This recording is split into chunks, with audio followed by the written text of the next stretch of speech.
मेरे पिता ने 7वें, 8वें और 9वें गुरुओं की सेवा बड़ी श्रद्धा और प्रेम भाव से की थी।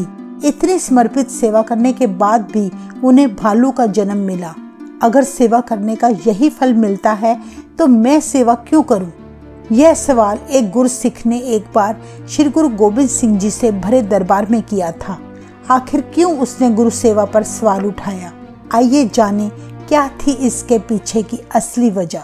वाहे गुरु, वाहे गुरु, वाहे गुरु। एक बार गुरु गोबिंद सिंह जी अपने दरबार में बैठे हर रोज की तरह संगत कर रहे थे। तभी एक व्यक्ति बहुत बड़े भालू के साथ गुरु जी के दरबार में उपस्थित हुआ। उसने गुरु जी से भालू का नाच दिखाने की अनुमति मांगी। गुरु जी ने उसकी प्रार्थना स्वीकार कर ली। तब उस व्यक्ति ने भालू का खेल शुरू किया। कहते हैं गुरु गोबिंद सिंह जी उस समय अपने आसन पर विराजमान थे। सारी संगतें बड़ी उत्सुकता के साथ भालू का तमाशा देख रही थी। तमाशे वाले ने अपने हाथ में एक डंडा पकड़ा हुआ था। उसने डंडे से जमीन पर इशारा करते हुए भालू से कहा, यह हमारे मालिक का दरबार है। सबसे पहले तू अपने मालिक गुरु गोबिंद सिंह जी को नमस्कार कर। उसके कहते ही भालू ने बड़े अदब से गुरु गोबिंद सिंह जी के सामने अपना शीश झुकाया और दोनों हाथ जोड़ लिए। उस आज्ञाकारी भालू को ऐसा करता देखकर तब सारी संगत बहुत हैरान हुई कि तमाशे वाले ने भालू को कितना बढ़िया सिखाया है। कहते हैं तब तमाशे वाला भालू के साथ तरह तरह के करतब दिखाने लगा, जिसे देखकर सारी संगतें जोर जोर से हंसने लगी। उसी दौरान गुरु जी का सेवक भाई कीर्तिया, जो गुरु जी को चंवर झुलाने की सेवा कर रहा था, भालू का तमाशा देखकर वह भी जोर जोर से ठहाके लगाने लगा और बोला, इतना बड़ा भारी शरीर वाला भालू एक तमाशे वाले के काबू में आखिर कैसे आ गया? तमाशा खत्म होने के बाद गुरु जी ने जब भाई कीर्तिया को हंसते हुए देखा तो बोले, भाई कीर्तिया, क्या तुम जानते भी हो यह भालू कौन है जिसे देखकर तुम बड़ा जोर जोर से हंस रहे हो? यह भालू तेरा पिता शोभाराम है। 8 साल पहले काशी के जंगल में इसने भालू का जन्म पाया है।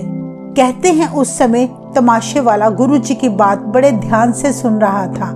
वह बोला, हाँ गुरु जी, आप सही फरमा रहे हैं। मैं इस भालू को काशी के जंगल से पकड़ कर लाया था, जिससे तमाशा करवा के अब मैं अपनी जीविका कमाता हूँ। ऐसा सुनकर भाई कीर्तिया बड़ा हैरान और परेशान हो गया। उसने गुरु जी को कहा, हे महाराज, मेरे पिताजी तो सारी उम्र सतगुरुओं की सेवा करते रहे। उन्होंने 7वें गुरु, 8वें गुरु और 9वें गुरु तेग बहादुर जी की बड़ी श्रद्धा भावना से सेवा की। इतनी समर्पित सेवा के बाद भी उन्हें भालू की योनि कैसे मिल सकती है? यदि निष्काम सेवा करने वालों को यही फल मिलना है तो मुझे किस जानवर की योनि मिलेगी? कृपया दया करें और मुझे बताएं कि गुरुओं की इतनी प्रेम और भक्ति से सेवा करने के बाद भी मेरे पिता इस दुर्भाग्यपूर्ण स्थिति में आखिर कैसे पहुंचे? इतने वचन कहकर भाई कीर्तिया ने गुरु जी को चंवर झुलाना बंद कर दिया। गुरु जी ने कहा, भाई कीर्तिये, तुम्हारी कही ये बात बिल्कुल सही है कि तुम्हारे पिता ने गुरुओं की बड़ी निष्ठापूर्ण सेवा की थी, पर जैसा कोई कर्म करता है उसे वैसा ही फल मिलता है। गुरुजी ने तब कहा, भाई कीर्तिये, अब ध्यान से सुनो। तुम्हारे पिता को प्रतिदिन अरदास करने और संगतों में कड़ा प्रसाद बांटने की सेवा मिली थी।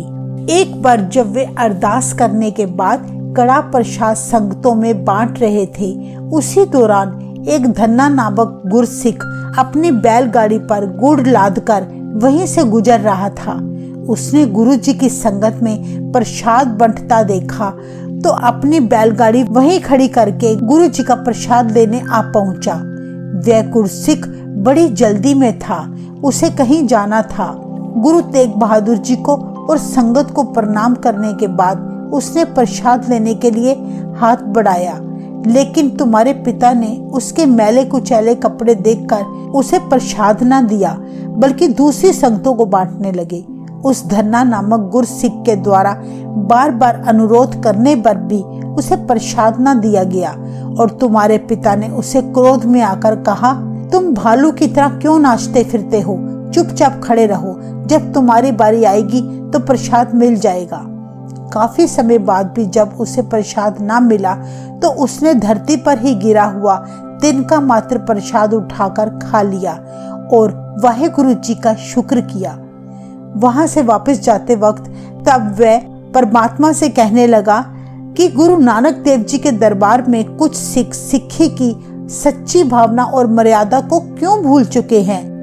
इस तरह गुरु गोबिंद सिंह जी ने भाई कीर्तिए को यह सारी घटना बताई और भाई कीर्तिए को कहा, इसके बाद कुछ दिनों बाद तुम्हारे पिता की मृत्यु हो गई और धन्ना नामक गुरसिक के साथ किए दुर्व्यवहार के कारण ही तुम्हारे पिता को भालू के रूप में अगला जन्म मिला जो आज तुम्हारे सामने बैठा है।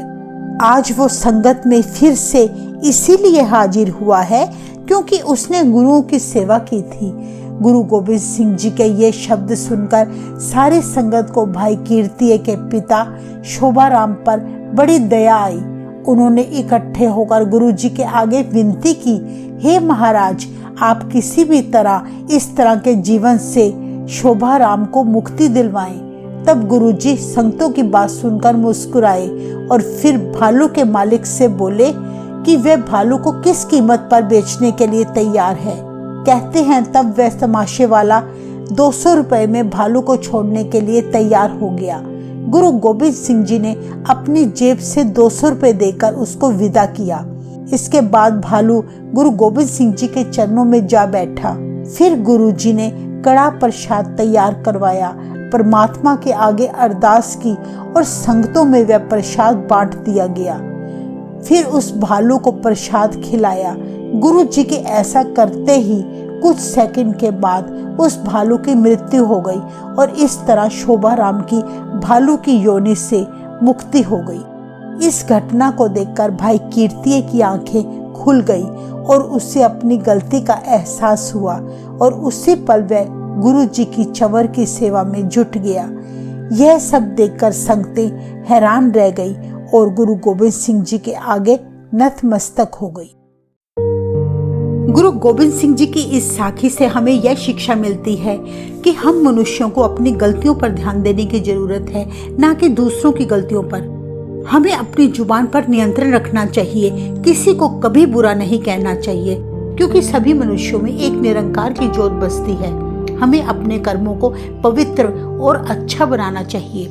गुरु गोबिंद सिंह जी ने अपने दरबार में यह कौतुक रचाकर सारी मनुष्यता को ईश्वर के प्रति वफादार बनने की शिक्षा दी है। अगर आपको इस साखी में से कुछ भी अच्छा सीखने को मिला तो हमें कमेंट करके बताएं। वाहेगुरु जी का खालसा, वाहेगुरु जी की फतेह।